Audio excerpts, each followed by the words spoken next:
Agronegócio, terça-feira, 25 de outubro de 2022, 8 horas 43 minutos pelo horário oficial de Brasília. Estamos no ar com a nossa abertura de mercado pelas redes sociais do Notícias Agrícolas, Instagram, Facebook, YouTube, tudo ao vivo para que vocês sejam sempre os produtores rurais mais bem informados do Brasil. Letícia Guimarães está com a gente pela redação do Notícias Agrícolas e eu te lembro que o Bom Dia Agronegócio tem o apoio da Cochupé, a maior cooperativa de cafeicultores do mundo. Então, depois que terminar essa conversa aqui, a gente vai trazer notícias, andamento dos preços e tudo mais, direto para as redes sociais da Cochupé, para segui-los e ficar por dentro de tudo que acontece na cafeicultura brasileira e mundial.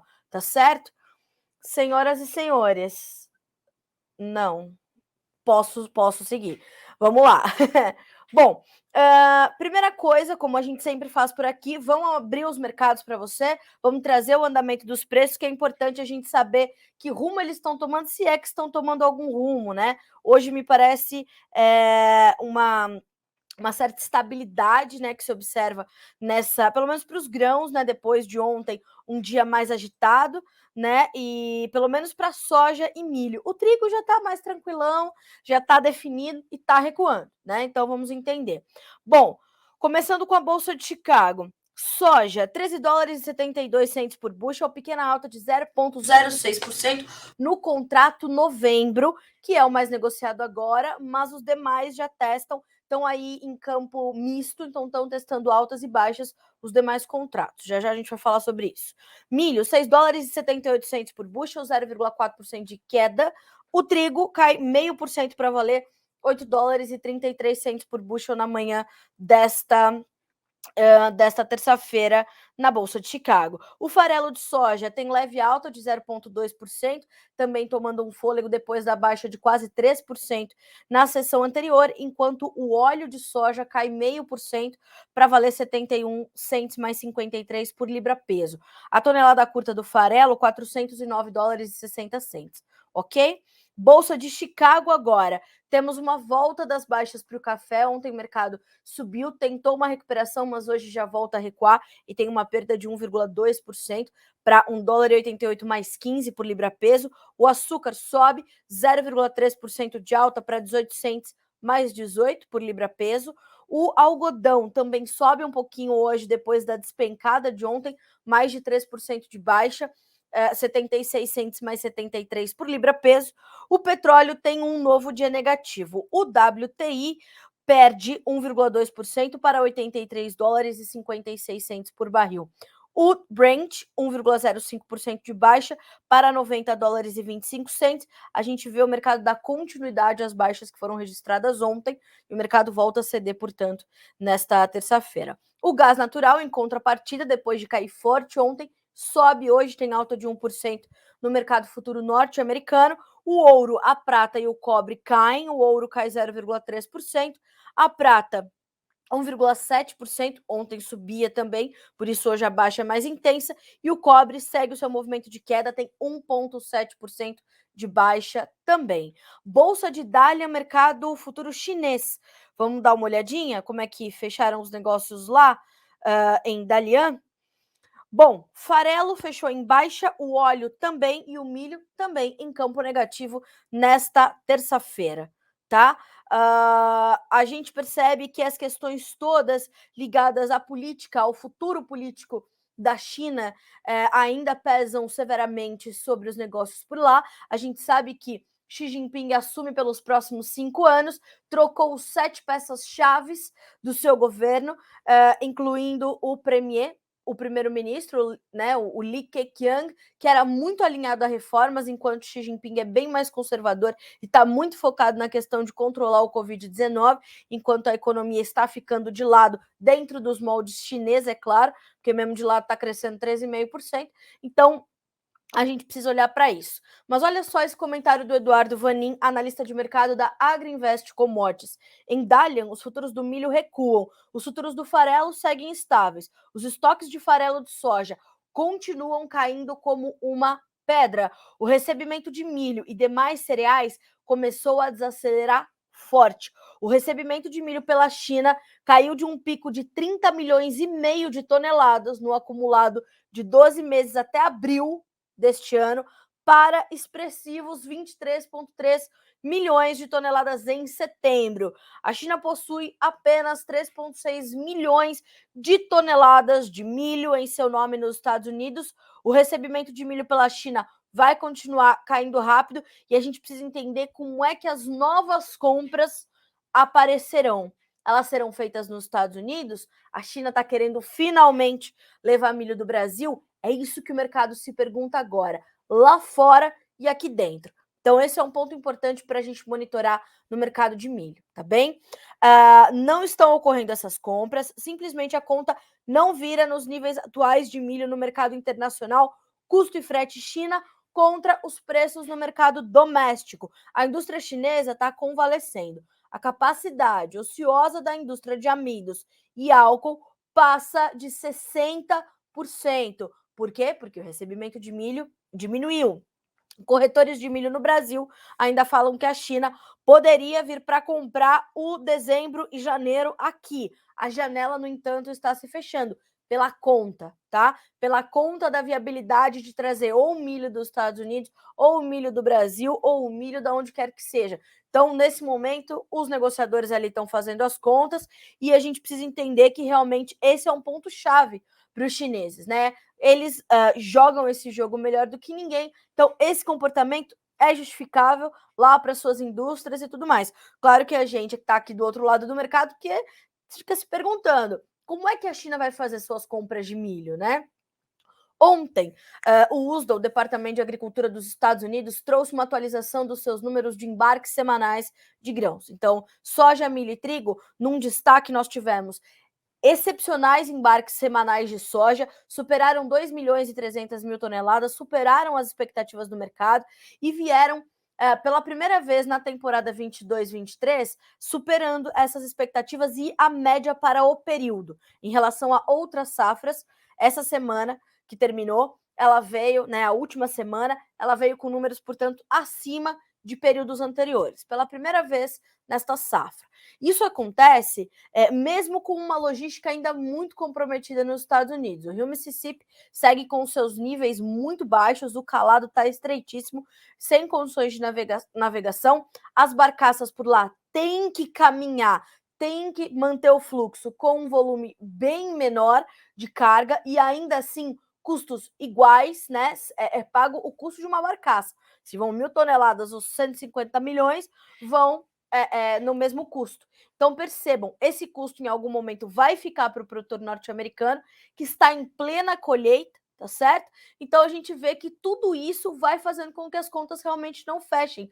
Por quê? Porque os prêmios estão estourados nos Estados Unidos, justamente por conta dessa logística comprometida, e esse, diga-se de passagem, é um fato de pressão sobre as cotações dos grãos na Bolsa de Chicago, que vão imediatamente refletir uma realidade norte-americana antes dos demais fatores. Então, ontem, apesar desses bons embarques semanais, o que deve ser refletido em um recebimento melhor de soja pelos chineses em algum momento, né? Porque boa parte desses embarques teve destino China. A gente está falando ainda de uma logística completamente comprometida nos Estados Unidos. O rio Mississippi ele é o principal canal de escoamento da produção norte-americana, não só agropecuária, né, não só agrícola, mas de outros setores também. A gente está falando de um país que usa suas hidrovias de forma muito eficiente, né? A gente está falando de um país que tem nas hidrovias um dos seus principais modais, então ter essa complicação numa seca histórica nos Estados Unidos traz uma ineficiência logística preocupante e isso ainda está muito, muito na conta, tá? Então, vamos olhar para isso. Complementando esse cenário, ouça, ontem a soja caiu forte, hoje sobe um tiquinho, que a gente percebe que também já não se mantém, né? Alguns contratos já passaram a recuar. Seguindo ontem a debandada dos investidores de ações chinesas. Ontem, junto com o Li Keqiang, premier chinês, os investidores também, deram linha na pipa e falaram: aqui não vai dar, pelo menos por enquanto, porque a gente não sabe para onde vai a economia chinesa. Então, todas as commodities caíram agressivamente.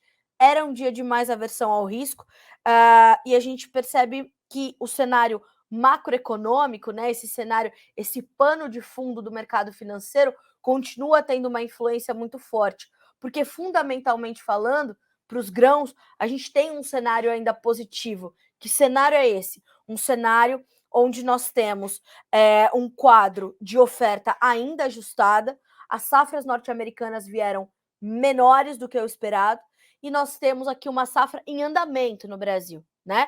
Então, nosso milho verão e principalmente a nossa soja, eles estão em andamento agora. Então a gente não tem a certeza e a consolidação desta oferta ainda. Então nós temos ainda uma oferta ajustada de grãos. E isso se estende também ao trigo. Somente a Argentina perdeu 5,5 milhões de toneladas, fora outros países mundo afora, que perderam também a sua produção de trigo em função de adversidades climáticas. Então perceba, a gente ainda precisa de safras saudáveis da América do Norte, né? Aí eu estendo também ali Canadá com canola, com trigo, né? E toda a União Europeia que perdeu muito milho, a própria China que perdeu milho, perdeu trigo, perdeu arroz. Então a gente precisa restabelecer essa oferta. E aí a gente vê o mercado muito atento ao que acontece aqui na América do Sul e também já esperando e projetando as novas safras 2023-24 de Estados Unidos, Canadá, União Europeia e por aí adiante. Então, fundamentalmente falando, nós temos oferta apertada e uma demanda presente. A crise de alimentos, ela continua, mas ela vai sentir essas influências do financeiro, da geopolítica, a guerra entre Rússia e Ucrânia continua, inclusive, senhoras e senhores, a fila de navios lá nos portos do Mar Negro continua, a enrolação da Rússia também, né? Então, tudo isso, né, ali na conta, deixa o mercado bem assustado. O mercado está muito nervoso, o mercado está muito assustado realmente. Então, vamos olhar para isso e vamos entender o que a gente ainda pode esperar, tá? A você que está chegando agora, 8 horas e 55 minutos pelo horário oficial de Brasília, essa é a nossa abertura de mercado aqui no Notícias Agrícolas. O Bom Dia Agronegócio te traz as notícias e informações, além de andamento dos mercados mais relevantes da manhã, para que você seja o produtor rural mais bem informado do Brasil e que possa tomar boas decisões. Lembre-se, pode mandar seus comentários, dúvidas, perguntas, críticas e sugestões. As linhas de comunicação estão abertas para vocês, né? Fiquem à vontade para conversar com a gente quer muito saber, principalmente de onde vocês estão falando. Mande sua cidade, seu estado, e mande em que fase está aí a tua propriedade, a tua lavoura, né? Vá mandando as suas informações, tá bem? A gente quer muito te ouvir. Bom, eu queria fazer esse comentário também do Eduardo Vanin, que eu acho que é bem importante, que um é sobre a soja na Bolsa de Chicago e outro é sobre o mercado financeiro e essa fusão com os fundamentos, como eu sempre trago aqui todos os dias, né? Então, o produtor americano está segurando soja e as indústrias na China continuam de olho para cobrir sua demanda de dezembro a fevereiro. As margens de esmagamento nos Estados Unidos estão obscenas. No Brasil, as margens para a safra nova estão ok. Na China, as margens futuras estão negativas. A Argentina vai esmagar menos e o Laninha novamente está derrubando a produtividade das palmeiras no sudeste da Ásia. Por que a gente tem que ter atenção a isso? Margens futuras negativas na China podem reduzir o esmagamento. A Argentina também vai esmagar menos. Em setembro, já apresentou uma queda de esmagamento de 9%. A Argentina está num dos piores momentos para o agronegócio dos últimos anos. Não que os últimos anos, inclusive, tenham sido prósperos e bons para o produtor argentino. Mas depois de ter perdido com a seca, só no trigo, $1,5 milhão de dólares, 5,5 milhões de toneladas, e ver suas exportações caírem de 15,5 milhões para 9 milhões de toneladas, a gente ainda vê toda a obscenidade da tributação sobre o agronegócio argentino, que, diga-se de passagem, é a galinha dos ovos de ouro do governo. Sabendo disso, foi que o ministro tão generoso da economia, o senhor Sérgio Massa, fez $1 só para o produtor argentino vender soja, 200 pesos para $1. Venderam 16,5 milhões de toneladas. Tá bom, e agora? Né? Como é que eu planejo a minha próxima safra, a minha próxima comercialização, o meu esmagamento? Vai ter laninha, terceiro ano consecutivo. pega em cheio a produção, o coração produtivo da Argentina. Muita incerteza. Fora que eu estou aqui trabalhando, inclusive, nessa matéria para vocês. Eu vou buscar aqui o número, porque, como eu falei, a obscenidade da tributação sobre o agronegócio argentino. O Estado fica com mais de 60% do que se produz em cada hectare. Seja soja, seja milho, seja girassol, seja trigo, seja o que for. As retenções, senhoras e senhores, é isso que leva mais de 60% para o governo, por hectare, tá? Por hectare. Então é bem desesperador o que vive a Argentina sob o governo de Alberto Fernandes e Cristina Kirchner. E eu vou te lembrar mais uma vez, Cristina Kirchner já faliu o agronegócio argentino uma vez. Não satisfeita, voltou para fazer de novo. Tá? A gente está falando de um país que tem mais de 100% de inflação e o menor consumo de carne bovina em 100 anos. Tá? Já já essa matéria está no ar para você, detalhada com todo o sofrimento do produtor rural argentino. E na quarta-feira a gente vai fazer uma entrevista com o professor Leonardo Trevisan, especialista em mercados internacionais, geopolítica, para a gente falar que momento é esse para a economia argentina e, naturalmente, para o povo argentino que está sofrendo com essa situação. Desabastecimento, inflação, não pode comer direito, não dá para produzir. O governo é mais que sócio do produtor rural, sem qualquer investimento. Mas, enfim, como eu falei, estou prometendo aqui, a matéria sai no final do dia, tá? Sai no final do dia, não, sai durante essa terça-feira. Bom, então temos essa situação, certo? A Argentina vai exportar menos, pode sentir o efeito do Laninha, e aí o Vanin também pontua a questão aqui da diminuição da produtividade nas palmeiras na Ásia. Aí é menos óleo de palma disponível, lembrando que o óleo de palma é o óleo mais consumido no mundo, é o óleo mais disponível no mundo, também não é grande coisa nesse momento, mas a gente teve um aumento dos estoques, mas a gente tem essa preocupação com a produtividade das palmeiras na Ásia, e aí traz-se uma preocupação. E o segundo mais consumido é o óleo de soja. Então, essa relação sempre muito importante da gente monitorar, tá? Na Ucrânia, o racionamento de energia está reduzindo o esmagamento de soja e de girassol. E é da Ucrânia que parte cerca de 60%, 70% de todo o óleo de girassol que é consumido no planeta Terra. Então, realmente é séria a situação. A gente sabe que essa crise dos alimentos, ela permanece, mas volto a dizer, o mercado está assustado, está nervoso, está avesso ao risco. Inclusive, ontem nós vimos o dólar no Brasil subir 3% para bater em R$8, em R$5,30, tá? Subiu 3% só ontem o dólar. E hoje o dólar index, vamos ver como se comporta. Então, uma pequena alta de 0,02%. Vamos ver como o mercado, nesse minuto, está abrindo os negócios aqui no Brasil, tá? Bom, comentamos essa situação dos grãos, vamos comentar também, como eu falei, essa junção de financeiro mais fundamentos. Bolsas no Ocidente em queda, bolsas na China continuam caindo, o yuan em queda testando níveis de 2007.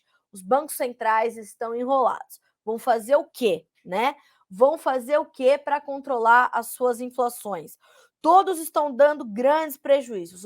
Os papéis em posse estão desvalorizando e o dinheiro que entra todos os dias precisa ser remunerado de acordo com a alta de juros.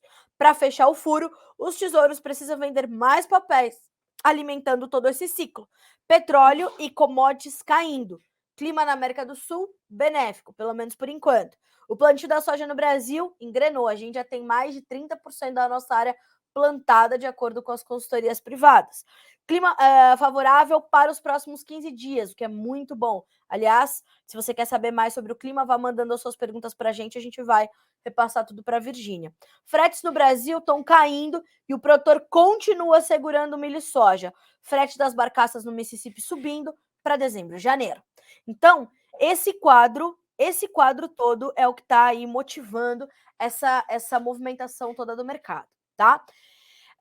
Vamos continuar acompanhando, vamos seguir de olho nisso tudo. Agora são 9h02, a soja volta toda ela para o campo positivo, os ganhos variam de 0,75 a 1,75 Nos contratos mais negociados, o novembro, 13,73, o maio, que é referência para a nossa safra, 13 dólares e 98.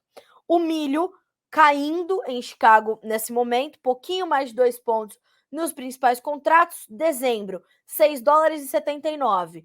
Março, referência importante para nós, 6 dólares e 85. O trigo diminui bem as suas baixas e perde pouco mais de 3 pontos nos contratos mais negociados.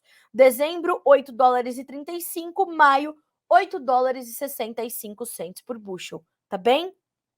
Senhoras e senhores que estão conosco, muito obrigada. O Guilherme, o Galego, a Carol Cerezer, falando aqui sobre a finalização do plantio. Dona Neuza, bom dia. O governo da França pode estar influenciando a Argentina? Com certeza pode, né? Vamos acompanhar. Essa é uma modesta análise da minha parte, né? Mas acho que o governo argentino é um governo muito claro, né? Há um posicionamento, né, do governo já muito claro. O governo argentino até tentou dar uma chance para Maurício Macri, da direita, antes de Alberto Fernandes e Cristina Kirchner. Não aconteceu, por quê? Porque as pessoas acham que existe um botão mágico lá na Casa Rosada, aqui no Palácio do Planalto, lá na Casa Branca, um botão, sei lá, dessa cor aqui, né, bem festivo, que você aperta e tudo se resolve quando se muda de governo. Você está indo a 200 quilômetros numa pista, você tem que fazer um retorno, você vai fazer a 200 quilômetros com o risco de capotar teu carro e acabar com tudo, ou você vai reduzindo, vamos entender, né? Então, o Maurício Macri, por exemplo, já vinha reduzindo as retenções lá para os produtores argentinos. Não deu tempo, já tiraram o homem, já perdeu. Volta o Alberto Fernandes e a Cristina Kirchner, que voltaram com as retenções e elevaram para tudo, né? A gente tinha ali retenções menores para farelo e óleo, que são as expertises da Argentina, né? Lembrando que é a maior esmagadora do mundo, é a maior exportadora. E aí o que aconteceu? Minam, o próprio governo mina a competitividade do seu próprio país. É assim que é, né? A gente está aqui controlando tudo para atender o nosso mercado interno. Que mercado interno que não está abastecido, que as pessoas não podem comprar, não dá para gerar emprego, não dá para gerar renda, não dá para gerar dignidade, não dá para gerar nada naquele país. Ó a dívida do FMI lá em cima. Mas enfim. A logística aí no Brasil está melhorando os preços? Sim, estamos melhorando os preços. Aliás, pessoal que está conversando com a gente no YouTube, no Instagram, obrigada pelos comentários, viu? Continuem participando, que para nós é muito importante. 9 horas e 5 minutos pelo horário oficial de Brasília. Bom, eu separei aqui também alguns destaques para a gente trazer nesta edição do Bom Dia Agronegócio, desta terça-feira, 25 de outubro. Ainda falando um pouquinho sobre os grãos, Paraguai. Paraguai está com o seu plantio de soja concluído, encerrado. A colheita deve começar em 15 de dezembro e nós temos aí o maior problema e a maior preocupação, né, com a questão da safra paraguaia é o mesmo que acontece aqui no Brasil. Comercialização atrasada. Segundo a Esther Stort, diretora da Dasagro, uma consultoria muito respeitada no Paraná e no Paraguai, e que ontem esteve no Notícias Agrícolas em entrevista ao Guilherme Dorigatti, disse que apenas 16% da soja 22-23 está precificada, diante de preços menores do que os esperados e as incertezas ainda em relação ao clima. Plantio foi feito, o desenvolvimento das lavouras é que está no jogo, tá? Ó, a consultora aponta que apenas 16% da safra já está comercializada e precificada, com um total de 29% a 30% já comprometida, mas levando-se em conta contratos que ficaram da safra passada sem serem cumpridos. O Paraguai perdeu muita soja o ano passado, porque laninha, adversidades climáticas, problemas. Então vamos monitorar a comercialização da soja paraguaia. Boi gordo é um outro assunto que eu quero trazer para vocês aqui. Por quê? Porque a gente começa a semana com uma informação importante de que o preço da carne exportada para a China está atualmente 13% abaixo do valor registrado no melhor momento deste ano. A China está muito ausente de novos negócios com a carne bovina brasileira. A gente veio destacando isso aqui na última semana, Para essa semana não é diferente. Segundo o analista de mercado da Scott Consultoria, o Felipe Fabre, a semana começa com uma queda nos preços de até R$ 3 por arroba, somente no estado de São Paulo, e em partes essa pressão vem de realmente essa demanda menor na exportação, com as nossas exportações patinando um pouco para novos negócios, tá? Então esse ainda é um fator de pressão agressivo, e o analista diz o seguinte: essa pressão já estava sendo monitorada nas últimas 2 semanas, sendo que o principal fator é a China, reduzindo os preços pagos para a tonelada da carne exportada, disse Felipe Fabre. A oferta de animais está um pouquinho menor nesse momento, como também ele nos relatou, mas ainda é suficiente para atender uma demanda frigorífica que reduziu em até 15% os seus abates nas últimas 3 semanas. Com esse comentário, vamos ver como é que ficaram as médias do aplicativo AgroBrasil. A gente vai dar uma olhadinha aqui para entender como é que ficaram os preços no fechamento de mercado de ontem, início para essa terça-feira com essas referências. São Paulo, R$ 270 por arroba, média, escalas 9,6 dias. Mato Grosso do Sul, preços entre R$ 255 e R$ 260, escalas mais curtinhas, 7,6 dias. Goiás, R$ 265, média, escalas 9 dias. Minas, R$ 261 por arroba, média, escalas mais alongadas um pouco, 10,2 dias. Não foram registrados negócios com boi gordo para os demais estados que a gente monitora, que são Mato Grosso e Goiás. Ainda assim, a gente está falando de ambos com escalas de 9 e um pouquinho mais, tá? 9 dias e um pouquinho mais, tá? Então, a gente está falando de escalas que estão um pouquinho mais enxutas do que as da semana passada, mas ainda assim são escalas confortáveis, eu diria. E eu te lembro que esses preços são referências médias para pagamento à vista e livres de impostos, tá? E elas são referentes a negócios que são registrados e captados pelo aplicativo AgroBrasil. Se você ainda não baixou esse aplicativo, já aproveita esse momento, baixa, vou deixar aqui o caminho para vocês no Instagram, @agrobrasil, o Brasil é com Z mesmo, tá? De Zebu, AgroBrasil App, vai baixar o aplicativo e vai começar a reportar os seus negócios ali. E é isso que vai trazer mais veracidade e mais realidade, fidelidade ao mercado, tá? Ali você vai acompanhar termômetro dos frigoríficos, das escalas, como é que estão as notas dos frigoríficos, os negócios que estão sendo captados no seu estado vizinho, né? Então a gente está falando aqui de 5 estados. Diariamente a gente traz 5 estados: Minas, Mato Grosso do Sul, Goiás, São Paulo. Ali tem mais estados para você monitorar, tá certo? AgroBrasil, o aplicativo que vai te ajudar aí nessa gestão toda da comercialização na pecuária. Fechado?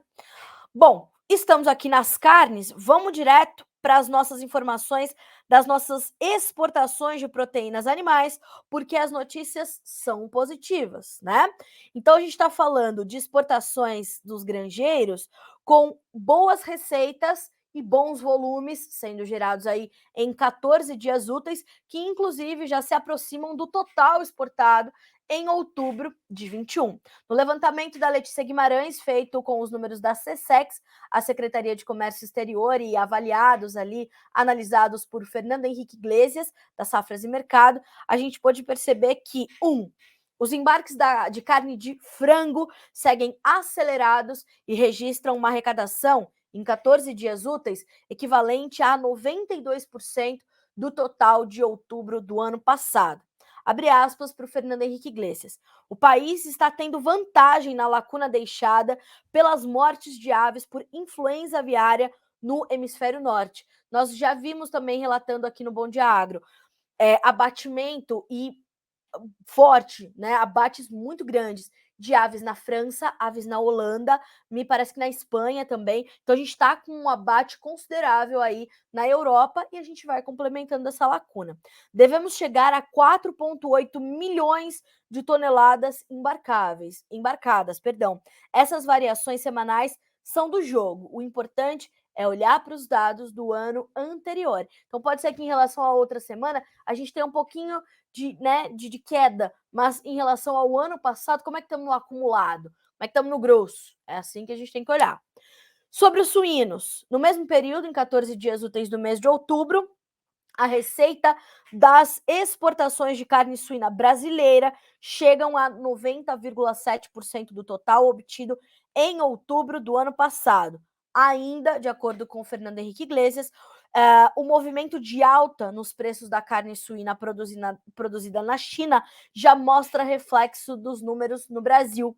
Ou seja, a gente não só exportou bem para gerar receita com o valor da nossa tonelada, mas também mais em volume. Isso é muito bom, tá? Então a gente tem aí um bom momento aí das nossas exportações.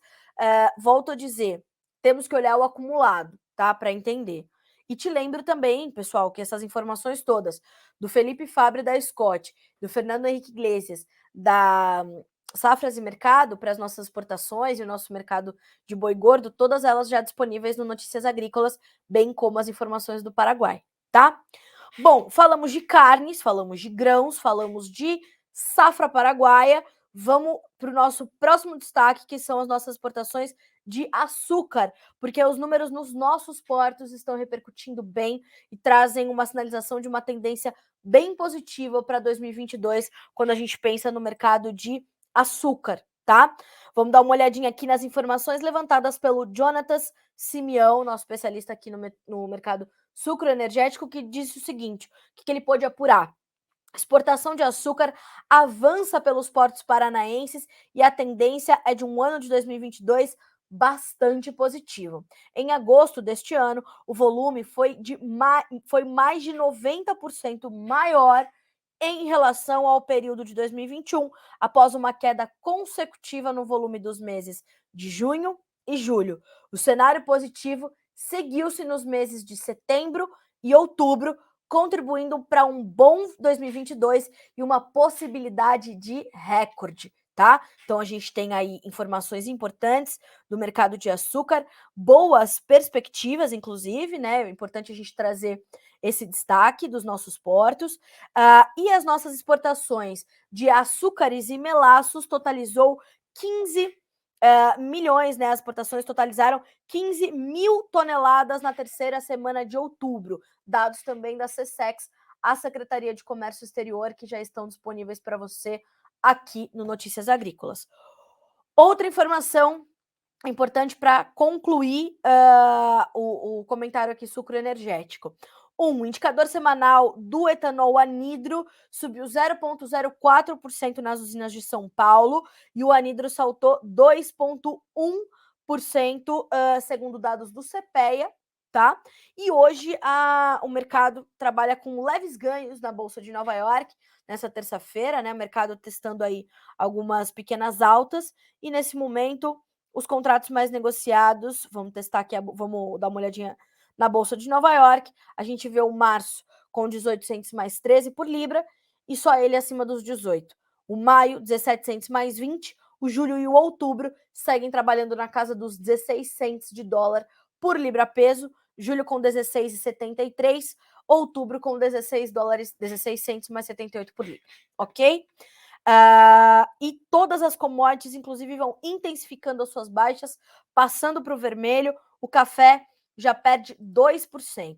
Ontem falei bastante sobre o café, pressão muito forte ainda das chuvas que começam a chegar no Brasil, melhorando as condições do parque cafeeiro, preocupações em torno da demanda, mas uma pressão imensa do financeiro, da macroeconomia, tá? De outro lado, fundamentos positivos, principalmente com uma oferta ajustada, tá certo? Então o mercado ainda não reflete os seus fundamentos, ainda sente o peso do financeiro e dessas chuvas que chegam por aqui e tudo mais, tá?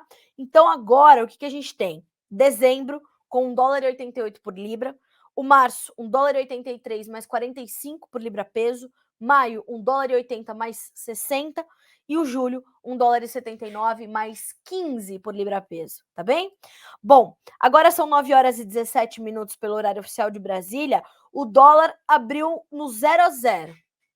Tá paradinho, estável, nos 5,30 e vamos ver como é que começa o dia, tá? Ontem tivemos aquela loucura de disparada para cima, tá? Outra informação importante da nossa macroeconomia, tá? Acabou de sair o dado do IPCA pelo IBGE. Vamos ver aqui se eu consigo abrir, né? Porque não sei o que aconteceu. De repente, tudo sumiu, tudo acabou. Aqui, mas o Notícias Agrícolas já tem tudo, certo? Então você que está nos acompanhando já pode acompanhar também o Índice Nacional de Preços ao Consumidor Amplo 15, o IPCA 15, que ajuda a medir a nossa inflação. Ele é considerado a prévia da inflação oficial e a gente está falando de uma alta em outubro de 0,16%, sobre uma queda de 0,37% no mês anterior, segundo informou o IBGE, o Instituto Brasileiro de Geografia e Estatística. A pesquisa da Reuters apontava uma alta de 0,05%. Então, já a gente vai entender o que motivou, né, na visão dos analistas e ali setor a setor, o que motivou essa alta de 0,2% do IPCA 15, tá bem? Mas já temos essa alta, então, de 0,2%. O dólar, segundo a agência de notícias Reuters, abre com essa pouca alteração frente ao real nos primeiros negócios dessa terça-feira. Perceba, parando para respirar depois de, na véspera, saltar ao ritmo mais acentuado em 6 meses, tá? Enquanto os investidores monitoravam o noticiário eleitoral doméstico e o sentimento internacional. No abrir de olhos do mercado, ele cedia 0,03% para valer R$ 5,29,94. Então, bem pouquinho, bem timidamente, aí zerou essas manifestações e tá valendo 5,30 estável. Vamos ver que caminho o dólar vai fazer.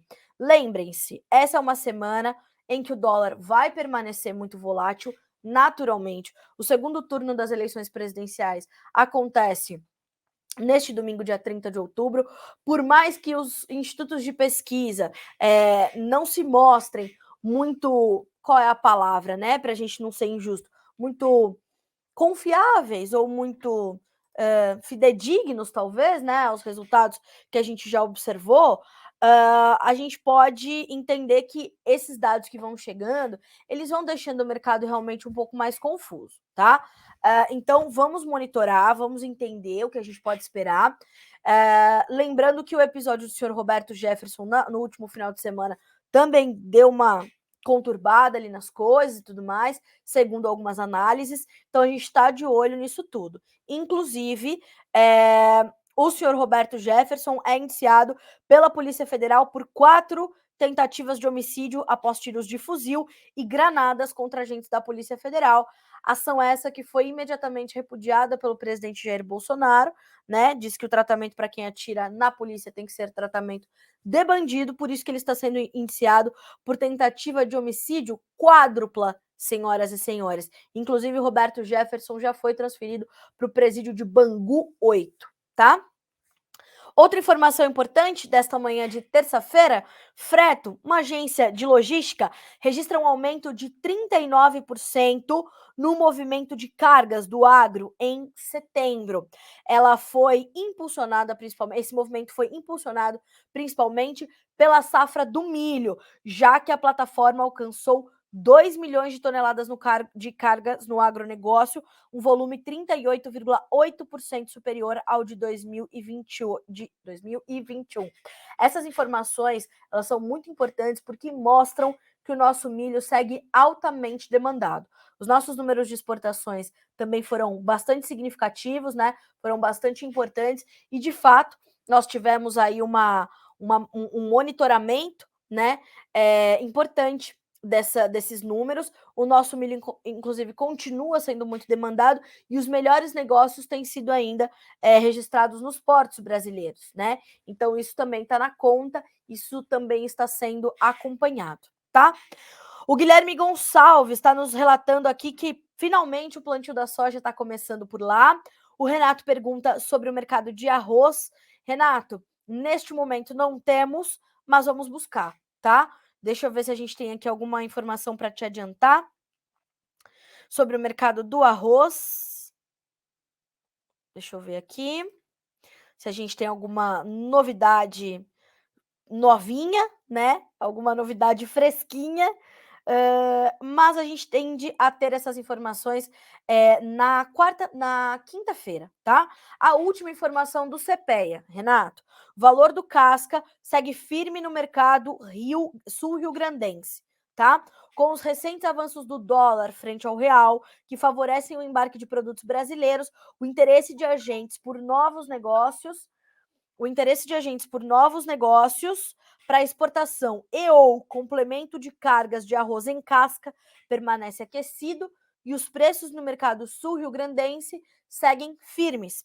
Pesquisadores do CPEA indicam que a sustentação dos valores também está atrelada ao aumento da demanda, visto que os compradores estão atendendo a compromissos do mercado interno, apesar da dificuldade de repasse de custos para o produto beneficiado. Ok? Essas são as primeiras informações, portanto, ou as últimas informações do mercado do arroz, né?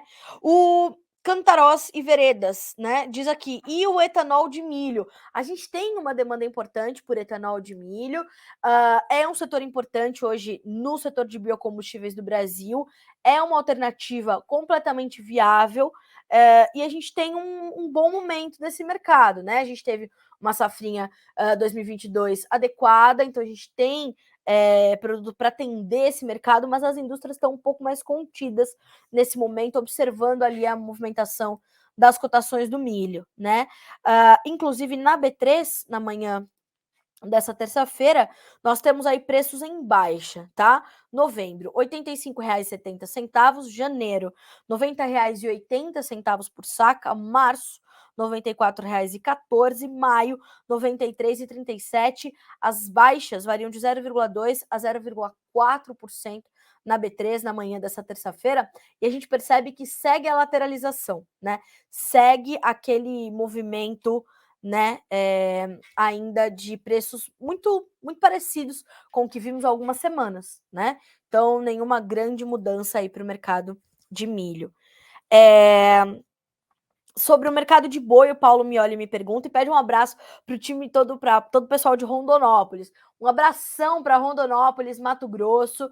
Paulo, falei bastante hoje sobre o mercado do boi gordo. Vou te pedir a gentileza de ou esperar a nossa live chegar no nosso feed no Instagram, que é rapidinho, assim que terminar o Bom Dia Agronegócio, ela já está disponível, ou você pode ir para o YouTube, voltar um tiquinho o vídeo, você vai ver que já está lá disponível para você as informações do boi gordo, tá bem? E tem informações diariamente aqui sobre o mercado do boi gordo no nosso Bom Dia Agronegócio, tá certo? Bom, a todos vocês que nos mandaram bom dia, informações sobre o plantio, né? Coisa boa é isso, ó, o Rafael Guimarães. Vamos plantar soja, é para frente que a gente tem que olhar, com certeza, né? Plantio finalizado lá no Paraná, em Cascavel, né? Coisa boa, Cascavel é um colosso da agricultura brasileira, né? O o Caio Bellini nos mandando bom dia. Eu e o Caio já nos encontramos hoje mais cedo lá na live da Pátria Agronegócio, que o Matheus Pereira deu um show sobre macroeconomia. Inclusive, tá no canal deles no YouTube, se você quiser dar uma passadinha lá depois. O meu amigo deu um show hoje lá, logo cedo, e o Caio Bellini já estava ali monitorando. O Guilherme Quartus também nos mandando bom dia. Obrigada, viu, Guilherme?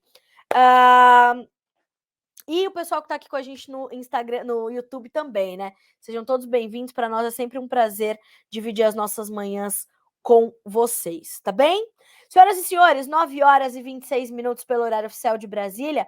Quero concluir o Bom Dia Agronegócio com uma notícia importante da política internacional, que é o seguinte: já temos um novo primeiro-ministro no Reino Unido, né?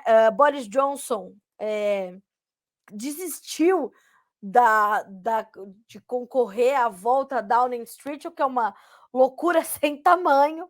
Ai, Jesus, né? A gente vive para dar esse tipo de notícia. Boris Johnson queria voltar, aí desistiu, falou, não, deixa para lá. Então agora temos Rishi Sunak, filho de imigrantes, né? E é um político conhecido no Reino Unido. Então Rishi Sunak assume Downing Street, é o novo primeiro-ministro britânico, e foi nomeado, já em parte, segundo aqui a mídia internacional, em parte para corrigir os erros cometidos por sua antecessora Liz Truss, que ficou 45 dias apenas no governo, e alertou o país que enfrenta decisões difíceis para superar uma profunda crise econômica. Sabem aquele botão que eu falei para vocês que as pessoas têm certeza que tem na Casa Rosada, na Casa Branca, aqui no Palácio do Planalto? Todo mundo acha que tem lá em Downing Street também, aperta, tudo vira uma maravilha, a gente muda tudo rapidamente e as coisas são, né, milagrosamente solucionadas. Não é assim, leva tempo, exige paciência e muitas vezes vai ter que cortar na carne, não vai ser nada bom, é doloroso. Passar por crises como essa, a gente está falando da Europa, vivendo uma recessão, uma crise de alimentos,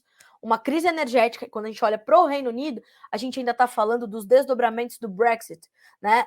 Nós tivemos uma migração, né, uma necessidade da saída de pessoas ali, de estrangeiros do Reino Unido, ficou faltando mão de obra no campo, no comércio, na indústria. Então o Reino Unido está mergulhado realmente numa profunda crise econômica, a inflação está lá em cima, né? E agora a Rishi Sunak vai ter realmente muito trabalho a partir de agora. É um cara jovem, né? É um cara, como eu falei, conhecido, que tem bom trânsito, vamos acreditar, né? Tomara tão logo possa, né, trazer essa situação aí de fôlego para a economia britânica.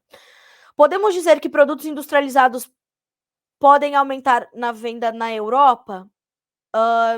Eu peço desculpas, mas não entendi a pergunta, mas de qualquer forma, a gente continua trabalhando para fortalecer a imagem dos nossos produtos na Europa, embora a gente saiba daquele avanço da chamada Lei Verde, que eles estão ali dizendo que não querem mais produtos de desmatamento depois de 2019, começa a valer em 2024, mas a gente está mostrando para eles que não é bem por aí, né? A gente tem leis rigorosas aqui, e do que depender do Brasil e das suas leis ambientais, do nosso Código Florestal brasileiro, as coisas são e serão diferentes, tá certo? Bom, pessoal, eu fico por aqui com a nossa edição desta terça-feira, 25 de outubro, do Bom Dia Agronegócio. São as informações mais relevantes da manhã de hoje para que vocês sejam os produtores mais bem informados do Brasil, mas a nossa programação apenas começa com o Bom Dia Agronegócio e tem muito mais para que vocês acompanhem aqui no nosso site, noticiasagricolas.com.br, ou pelo nosso canal no YouTube, que, aliás, se você ainda não se inscreveu, se inscreva no Notícias Agrícolas Oficial. Fechado? Amanhã estamos juntos aqui novamente. Boa terça-feira para você, bons negócios.